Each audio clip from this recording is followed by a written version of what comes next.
Monsieur Gomez, bonjour, merci de répondre à nos questions.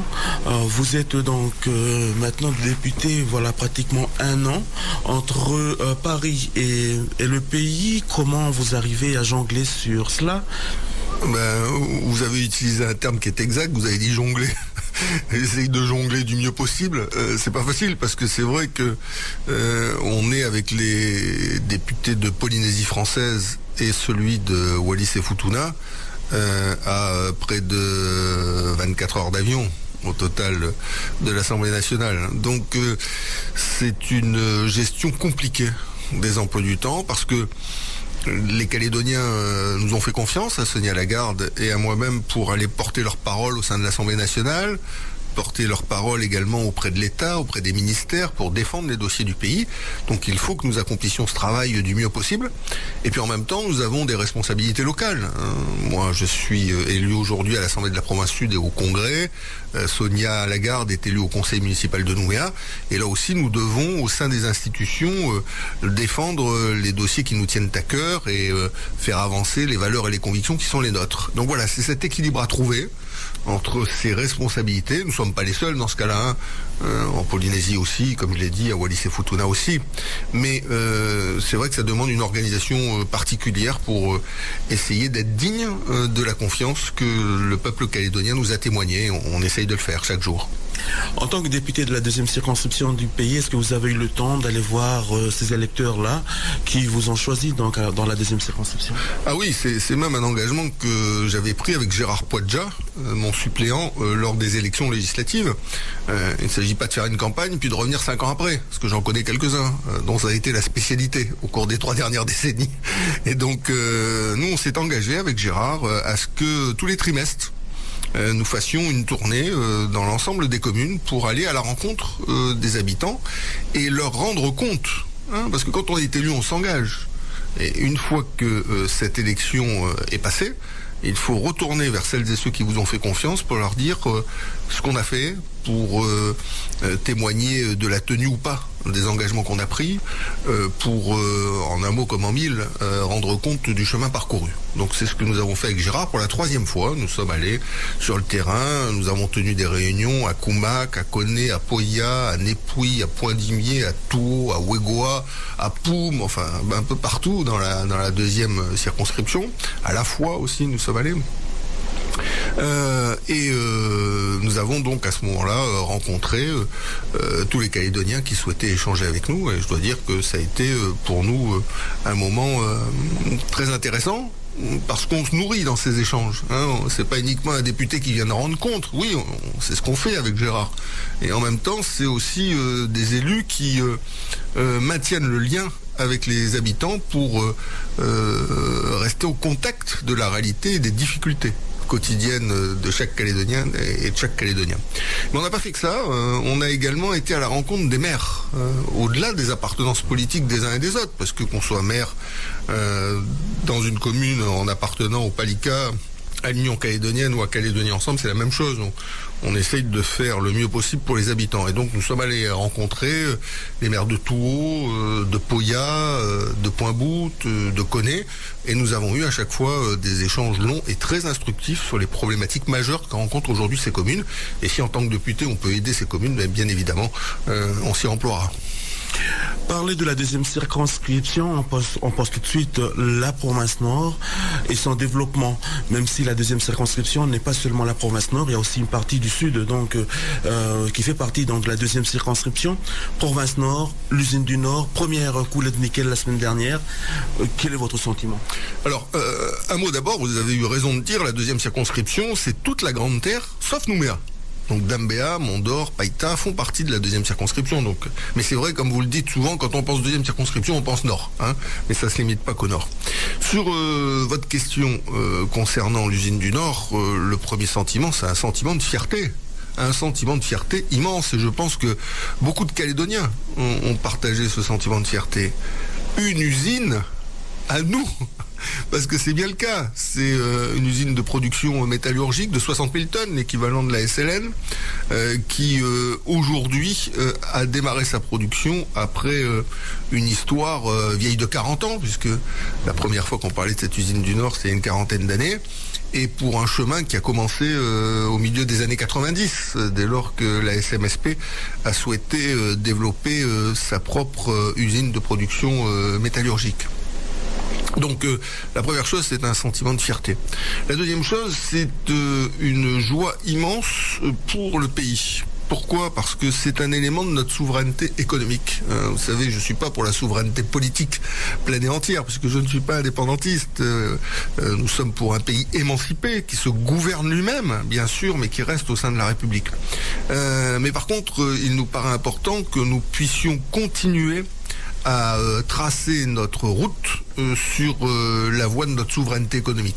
Plus on sera apte économiquement à assumer la vie du pays en termes d'éducation, en termes de santé, en termes de justice sociale, en termes de mise en valeur de nos richesses naturelles, mieux les Calédoniens se porteront. Plus nous aurons la capacité à offrir de l'emploi, à faire en sorte que les rémunérations des Calédoniens soient suffisantes pour qu'ils puissent avoir des conditions de vie dignes, plus nous serons aptes à mettre en place un système éducatif qui permette de rétablir l'égalité des chances pour que chacune et chacun dans notre pays ait les mêmes capacités demain à s'insérer professionnellement et socialement.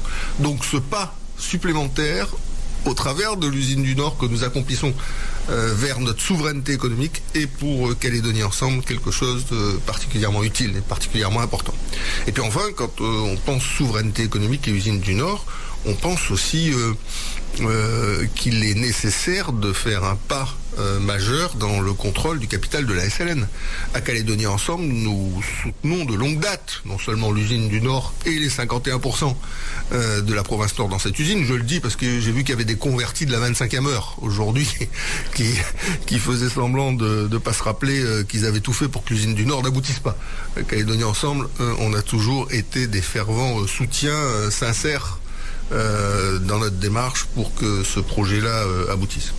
Même chose en ce qui concerne la SLN, nous sommes favorables de très longue date à ce que le pays puisse détenir 51% dans le capital de la SLN. Là aussi, c'est un pas supplémentaire vers notre souveraineté économique. C'est une maîtrise de nos ressources naturelles, puisque je rappelle que la SLN détient à elle seule 70% du patrimoine minier du pays. Et puis surtout, ça nous permettra de faire un pas supplémentaire vers une meilleure coordination ou une plus grande convergence de nos politiques en matière minière et métallurgique, puisque dès lors qu'on a 51% dans l'usine du Nord, 51% dans l'usine de POSCO en Corée, 51% dans la SLN, on comprend bien qu'à partir de ce moment-là, ce ne sont plus des entités distinctes qui seront gérées en fonction de leur intérêt propre, leur intérêt particulier, l'intérêt privé de chacune de ces sociétés et de ces usines, mais que l'ensemble des participations, aussi bien celles dans l'usine du Nord que celles dans POSCO, que celles dans la SLN, sont susceptibles d'être rassemblées dans ce qu'on pourrait appeler une holding pour qu'elles soient gérées en fonction de l'intérêt général du pays. Donc voilà la perspective dans laquelle nous nous situons à Calédonie Ensemble. C'est notre nationalisme à nous, c'est-à-dire un nationalisme économique, un nationalisme calédonien, mais la maîtrise des ressources naturelles, leur exploitation au profit du pays, dans le sens de l'intérêt général, est pour nous quelque chose d'essentiel. L'intérêt aussi du pays, c'est de pouvoir créer cette citoyenneté, un destin commun. Beaucoup de grands mots pour parler de la citoyenneté et du destin commun. Dans l'actualité, on a beaucoup parlé de la citoyenneté, et notamment avec les listes électorales spéciales. Dans tous ces débats, qu'est-ce que vous pensez ? Votre question est importante, donc je veux prendre le temps d'y répondre. La première chose que je tiens à dire, c'est que dans le corps électoral spécial pour voter pour les élections provinciales, il y a aujourd'hui 23 000 personnes qui vivent en Nouvelle-Calédonie et qui ne peuvent pas voter aux élections provinciales. C'est la conséquence de ce qu'on appelle le corps électoral gelé. Très bien. Dans ces 23 000, il y a 4 200, c'est-à-dire quasiment 20% de ces 23 000, qui sont nés en Nouvelle-Calédonie. Sur ces 4200 Calédoniens nés en Nouvelle-Calédonie, il y a un peu plus de 1800 Kanaks. Et donc 2400 non-Kanaks. Ça nous paraît, et nous l'avons dit lors de la campagne électorale pour les élections législatives, nous l'avons répété au comité des signataires en décembre 2012, ça nous paraît quelque chose d'anormal. Le corps électoral gelé, n'a pas été fait pour empêcher des Calédoniens nés en Nouvelle-Calédonie de voter aux élections provinciales. Alors certes, cette situation est due au fait que la majeure partie de ces Calédoniens n'étaient pas là dans la période 88-98 pour des raisons de santé, d'études, de cœur, de travail, que sais-je encore. Ou parfois qu'ils n'ont pas accompli les formalités nécessaires pour s'inscrire sur la liste. C'est aussi dû à la négligence dans un certain nombre de cas. Certes, mais peu importe. Il faut que nous puissions donner à ces Calédoniens la possibilité de participer aux élections provinciales puisqu'ils sont nés dans le pays et que le corps électoral gelé, c'était pas fait pour les exclure. Donc nous avons demandé à ce qu'un assouplissement des conditions d'inscription soit mis en œuvre. Nous disons, les Calédoniens, quels qu'ils soient, d'origine kanak et non kanak, dès lors qu'ils sont nés en Nouvelle-Calédonie, doivent pouvoir s'inscrire de façon à participer aux prochaines élections provinciales. Une réunion se tient, non pas à l'initiative de Martine, comme je l'ai lu dans la presse, elle se tient à l'initiative du haut-commissaire le 26 avril prochain sur ce sujet-là. Vous allez participer ? On va participer, on avait demandé à ce qu'elle se tienne. J'étais intervenu lors de la conférence des présidents qui s'est tenue il y a quelques semaine au commissariat sur le schéma industriel minier pour rappeler qu'au comité des signataires nous avions soulevé cette question et nous souhaitons que cette réunion se tienne et donc elle va se tenir et j'espère qu'on va trouver les voies et moyens pour assouplir pour ces Calédoniens-là la possibilité de s'inscrire sur les listes électorales dans le cadre du corps électoral spécial. Sur le second aspect, qui est celui des recours qui ont été engagés par je ne sais plus très bien qui, enfin si j'ai cru comprendre que c'était une action conjuguée du Parti travailliste et du DUS soutenu par certains. Enfin bon, j'ai pas trop compris au total qui avait engagé cette action, mais c'est une régression politique, hein, c'est une régression politique. Je crois qu'on doit vraiment traiter ce sujet avec plus de hauteur et plus de respect de celles et ceux qui dans ce pays doivent construire le destin commun. Le destin commun, c'est le peuple originel, le peuple kanak, peuple vieux de 3000 ans, qui a été marginalisé aux frontières de son pays pendant la colonisation et c'est reconnu comme tel. Et puis le destin commun, c'est aussi celles et ceux de toutes origines, européens, wallisiens, futuniens, asiatiques, polynésiens et autres qui sont venus au cours des 150 dernières années construire le pays et qui sont reconnus comme tels par l'accord de Nouméa. Donc le destin commun, c'est la capacité qu'ont toutes ces ethnies à construire ensemble un pays. Donc il faut éviter des actions de cette nature qui racialisent les comportements, ce qui ne me paraît pas du tout opportun dès lors qu'on se situe dans une perspective constructive pour faire ensemble que chacune et chacun ait sa place dans le futur à partager entre tous qu'on essaye de construire. Peut-on dire qu'il faut prendre avec sérénité ce débat-là ? C'est indispensable. D'abord parce que c'est un débat qui a vocation à être radicalisé à des fins politiciennes, de part et d'autre. Je stigmatise personne en particulier, mais on voit bien la manière dont ça se déroule, que chacun appuie un petit peu sur la pédale pour essayer de rallier une part de son électorat, et notamment la frange la plus radicale. Donc, de part et d'autre, je le redis. Donc, pour moi et pour Calédonie Ensemble, nous considérons que les débats là-dessus doivent être des débats sereins. Ensuite, ça doit être des débats clairs. Je félicite et je remercie d'ailleurs Paul Néaoutine de ce qu'il a dit dans les Nouvelles Calédoniennes lorsqu'il a été interrogé sur la citoyenneté calédonienne. Oui, la citoyenneté calédonienne est bien prévue par l'accord de Nouméa. Oui, elle ne porte que sur deux sujets. Aujourd'hui dans l'accord, c'est d'une part le droit de vote, c'est l'affaire du corps électoral gelé, qui permet seulement à une part des Calédoniens de voter pour l'avenir du pays, indépendance ou pas, et à une part des Calédoniens de désigner leurs représentants dans le cadre des élections provinciales. Et puis la citoyenneté calédonienne, c'est aussi la protection de l'emploi local, c'est-à-dire en clair, la possibilité pour les citoyens calédoniens, ou celles et ceux qui ont une certaine durée de résidence, comme le dit la loi, d'être privilégiés lorsqu'il y a un emploi qui se libère sur le marché du travail, bien sûr à équivalence de compétences et de qualifications. C'est ça, la citoyenneté. Enfin, dernière chose, on ne va pas aujourd'hui compléter l'accord de Nouméa sur la citoyenneté. L'accord de Nouméa, il est ce qu'il est, il a une valeur essentielle, il a été approuvé par 72% des Calédoniens lorsqu'il a été soumis au vote. C'est-à-dire qu'il a une légitimité issue du suffrage universel.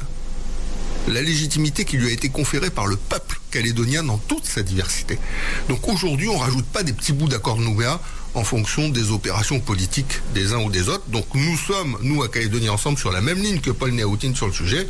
Appliquons l'accord, mettons en œuvre l'accord, et puis le Parti travailliste, puisque la responsabilité de l'emploi local au gouvernement, c'est l'occasion ou jamais qu'ils se mettent aussi au travail. On parle donc de politique. Concrètement, les gens sont beaucoup plus dans ce qu'ils ont devant eux tous les jours. La question de la vie chère donc est une question qui les concerne directement. Calédonie Ensemble, qu'est-ce qu'il pense de ce qui se fait? Donc aujourd'hui, il y a eu des mesures qui ont été prises. Écoutez, c'est sûr que la vie chère, c'est probablement le sujet de préoccupation numéro 1 de tous les Calédoniens, qu'ils soient dans les villes, dans les quartiers, comme dans les vallées, comme dans les tribus.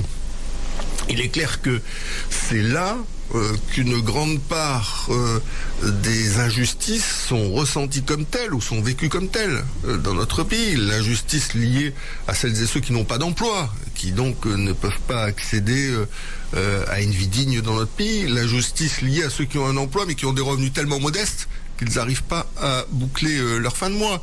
L'injustice liée au fait que des revenus modestes ne peuvent pas accéder à un toit, qui est la première des dignités pour un homme ou une femme. Et donc oui, la vie chère, c'est véritablement la question numéro 1 pour les Calédoniens, bien avant, à mon sens, un certain nombre de questions politiques qui occupent l'actualité. Et il est temps, plus de 2 ans et demi quasiment, depuis que mon gouvernement a été renversé, depuis que le gouvernement que je présidais a été renversé en février 2011, de faire le bilan. Alors qu'est-ce qui s'est passé depuis 2 ans et demi? Est-ce que véritablement la vie des Calédoniens a été changée grâce à l'action déterminée de la coalition au pouvoir menée par le Rassemblement UMP, l'Union calédonienne et le Parti travailliste? Écoutez, faisons le bilan de cette coalition. Le prix de l'essence entre février 2011 et aujourd'hui, plus 20%. Plus 20% quand vous passez à la pompe. Le prix du gaz entre février 2011 et aujourd'hui, plus 10%. Le prix des produits alimentaires depuis 2 ans et demi, plus 9%. Donc voilà 3 éléments concrets qu'ont subi les Calédoniens du fait de la politique ou de la non-politique menée par la coalition au pouvoir. À côté, est-ce qu'on a une amélioration sur le front de l'emploi? Est-ce que cette coalition a réussi à faire en sorte qu'il y ait plus d'emplois dans le pays? Catastrophe. Les chiffres de l'Institut de la Statistique. Écoutez bien, pour la première fois depuis 10 ans, en 2012, aucun emploi net n'a été créé. Or, chaque année depuis 10 ans, on crée 2 à 4 000 emplois supplémentaires à la CAFAT en fonction du niveau d'activité économique. Là, depuis 10 ans, première fois, 0 emploi créé.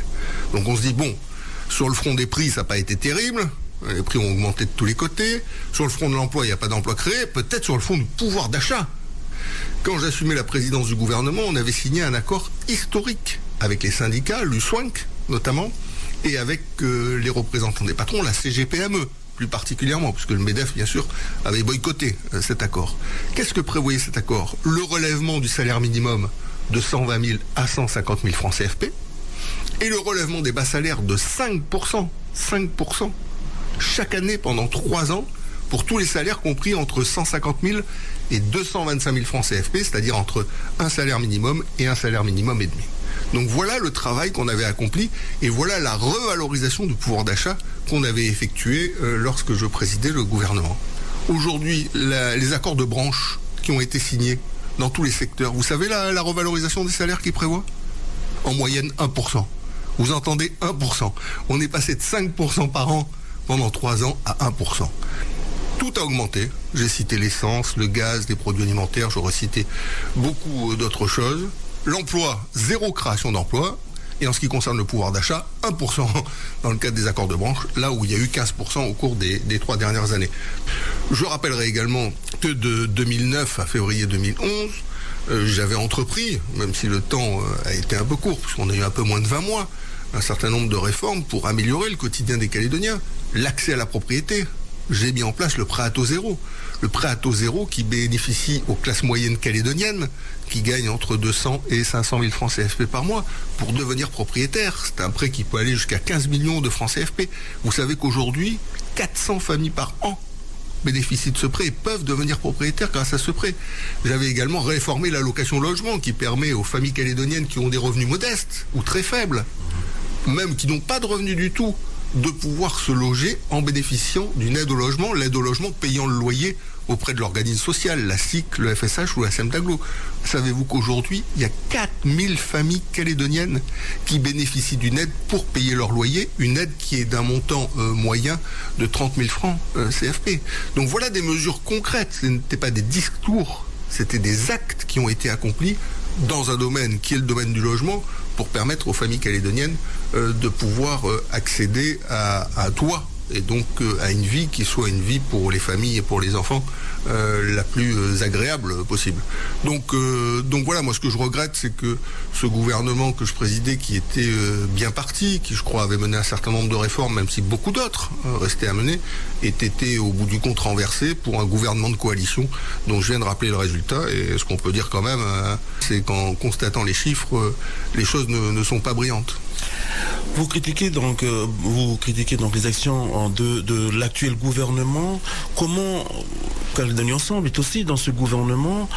Comment se fait-il que Calédonie Ensemble n'a pu amener ses idées, ou est-ce qu'il peut dans ce gouvernement collégial pour qu'on puisse amener des solutions et des problématiques comme la question de la vie chère?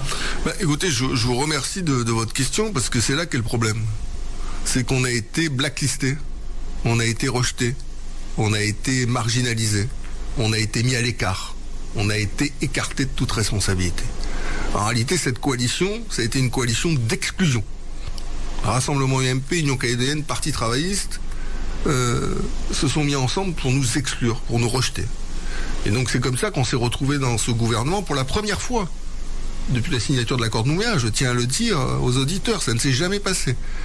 Quels qu'aient été les gouvernements et quelles qu'aient été les difficultés, il s'agit du gouvernement Lec, le premier, du gouvernement Frogier, du gouvernement Temmereau ensuite, du gouvernement Martine, du gouvernement que j'ai présidé, toujours la répartition des portefeuilles entre les membres du gouvernement a été faite à l'unanimité des membres du gouvernement. C'est normal, on vous confie un portefeuille, c'est-à-dire un secteur d'animation et de contrôle d'un domaine de l'administration, les affaires économiques, les affaires sociales ou d'autres secteurs, pour exercer cette responsabilité, vous soyez d'accord pour l'exercer. Donc c'est le principe même du gouvernement collégial, c'est qu'on doit répartir les portefeuilles à l'unanimité. Mais pour la première fois, on a imposé des portefeuilles à des membres du gouvernement qui ont voté contre. Donc ce que je veux dire, c'est que si les choses se passent comme elles se passent aujourd'hui, c'est parce que la coalition a décidé de nous exclure de toute responsabilité, de nous imposer des secteurs et de nous marginaliser au sein même du gouvernement. C'est quelque chose qui ne correspond ni à l'esprit ni à la lettre de l'accord de Nouméa. Et d'ailleurs, si jamais on n'aboutit pas à un accord, parce que maintenant ça fait longtemps que ça dure, enfin ce que je veux dire, c'est qu'au bout d'un moment, au bout de 2 ans, qu'on demande à ce que la répartition des secteurs soit respectueuse de chacune et de chacun, si on n'y arrive pas, il va falloir quand même qu'on passe à autre chose. Donc moi je le dis clairement, dans l'hypothèse où on n'arrive pas à un accord raisonnable, puisque nous on n'a pas demandé des secteurs majeurs, on considère que la coalition doit assumer ses responsabilités, et nous on doit se contenter de certains secteurs techniques qui éviteront les frictions politiques, voilà, pour faire simple. Mais si on n'y arrive pas là, nous engagerons une démarche afin que la loi organique soit modifiée sur le sujet. Il faut prendre acte du fait que un parti politique ou une coalition de partis politiques peut décider d'exclure un autre parti politique des responsabilités, alors que l'accord de Nouméa a été fait pour que tous les partis politiques indépendantistes ou non indépendantistes participent au gouvernement. C'est le seul gouvernement proportionnel au monde, c'est une sorte de gouvernement d'union nationale permanent. Et donc si on ne respecte pas ça, comme cela a été fait ces 2 dernières années, à partir de ce moment-là, il faut tirer en droit le résultat des faits qui ont été constatés. Donc il faut traduire dans la loi organique ce qui a été constaté au sein de ce gouvernement. J'espère qu'on n'en arrivera pas là, parce que moi je considère que c'est une bien mauvaise pente pour notre pays et pour nos institutions, mais au bout d'un moment, si personne ne veut rien entendre et si on n'arrive pas à revenir à un fonctionnement normal minimum de ce gouvernement de la Nouvelle-Calédonie, on devra hélas engager la démarche pour modifier la loi organique sur ce point. Et c'est en tout cas la démarche que j'engagerai dans la perspective de la modification en cours sur l'autorité de la concurrence qui doit intervenir au mois de juin sur le sujet. Et donc ça nous permettra, le cas échéant, peut-être, si rien n'a été fait, de corriger le fonctionnement du gouvernement, du moins de prendre en compte dans la loi organique le fonctionnement actuel du gouvernement tel qu'il a été imposé par la coalition. Monsieur Gomez, ma dernière question peut-être, ce serait sur ce qui se passe en France avec l'affaire Cahuzac. Il y a une moralisation de la politique là-bas, peut-être sûrement des répercussions ici. Quel est votre avis sur ce sujet-là ? Je vois pas comment aujourd'hui on peut faire différemment. Je m'explique, il y a une défiance majeure aujourd'hui des peuples et du peuple français à l'égard de sa classe politique. J'ai lu un sondage récemment où 2/3 des Français considèrent la classe politique comme étant corrompue. Donc vous imaginez le niveau de défiance que ça peut induire dans un pays comme le nôtre. Et donc il faut que nous donnions des signes qui soient susceptibles d'être considérés comme positifs et qui permettent un petit peu à la classe politique de redorer son image, ou au moins de considérer qu'elle n'est pas corrompue comme cela est aujourd'hui considéré par la majorité de la population. Donc dans ce cadre-là, la publication des patrimoines des ministres ou demain des élus me paraît un pas dans la bonne direction. Certes, certains disent c'est du voyeurisme. On va regarder ça comme dans le loft, vous savez, où des caméras filment 24 heures sur 24 de jeunes gens dans une maison. Donc là, on va pouvoir fouiller dans le patrimoine de tous les hommes publics et toutes les femmes publiques du pays. Mais vous savez, je crois qu'à partir du moment où on a décidé de faire ce métier, il faut en assumer toutes les conséquences. Et l'une de ces conséquences, c'est d'avoir l'œil du peuple de manière permanente sur soi. Alors oui, c'est pas tous les jours marrant, mais ça fait partie du job. Et donc, nous, à Calédonie Ensemble, nous sommes favorables à ce que le patrimoine des élus, pas simplement d'ailleurs que des membres du gouvernement, des députés, des sénateurs, mais je veux dire le patrimoine de tous les élus, soit désormais publié. Et de cette manière-là, je crois que c'est un geste accompli à l'égard du peuple pour montrer que les choses peuvent être transparentes. Ce qui est important aussi, c'est que les moyens de contrôle de ces patrimoines, et notamment de l'évolution des patrimoines entre les débuts de mandat et les fins de mandat, que ces moyens de contrôle soient renforcés. Et donc à ce titre-là, moi je considère que la création d'une haute autorité, telle que l'a proposé le président de la République, dès lors qu'elle a les moyens financiers et humains nécessaires pour agir, est une bonne chose. Il faut que ce soit une autorité indépendante, disposant des moyens de contrôle et d'investigation nécessaires. Donc voilà, je crois qu'il faut aller dans cette direction-là et qu'au fur et à mesure, la classe politique puisse reconquérir une part de sa crédibilité auprès des opinions publiques. Et pour terminer, donc, Monsieur Gomez, sur quel sujet voulez-vous vous adresser donc à l'ensemble des gens qui nous écoutent? Écoutez, moi, ce que je tiens à dire à vos auditeurs, c'est d'abord un grand merci à Djido, à vous-même, à toutes les équipes de m'accueillir de manière ouverte sur cette antenne. Je crois que c'est en échangeant au-delà des sensibilités politiques des uns et des autres qu'on peut arriver à mieux se comprendre et à construire ensemble. Ce que je veux dire également, c'est que nous, à Calédonie Ensemble, nous défendons notre nationalisme, qui est un nationalisme calédonien.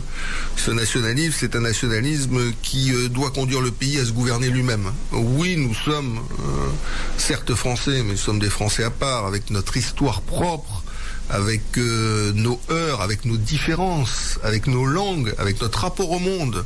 Nous sommes des Français de toutes les couleurs, de toutes les origines. Nous sommes des Français d'Océanie, de Mélanésie, du Pacifique. Et donc nous avons vocation à nous gouverner nous-mêmes, à diriger nous-mêmes notre pays. Mais nous considérons à Calédonie Ensemble que cette émancipation de la Nouvelle-Calédonie qui est nécessaire, qui est indispensable, qui doit aller au bout, cette émancipation doit avoir ses limites. Et ces limites, ce sont les frontières de la République.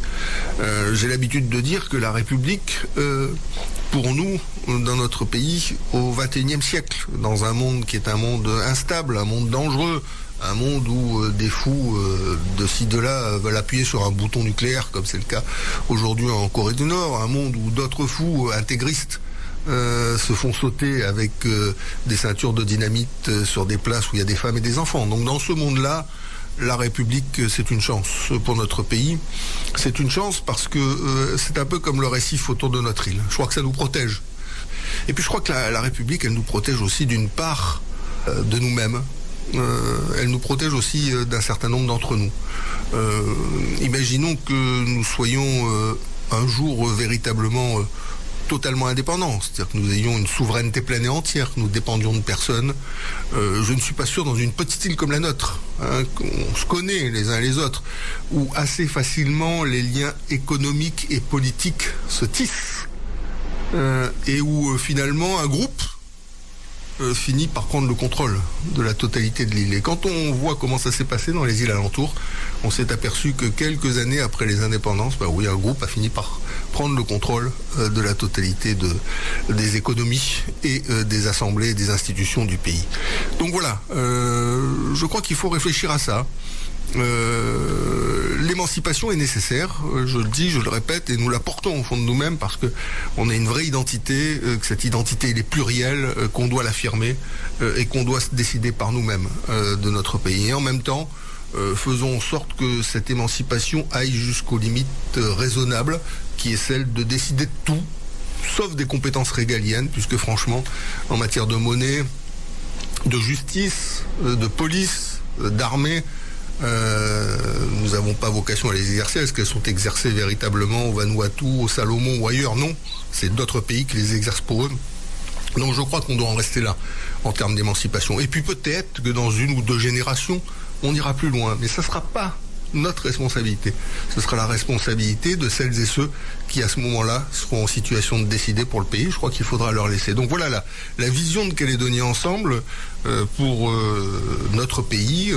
Je dis souvent que la Nouvelle-Calédonie, on lui appartient plus qu'elle nous appartient.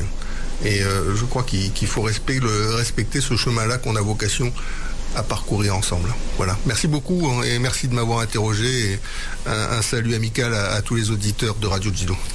Monsieur Gomez, merci.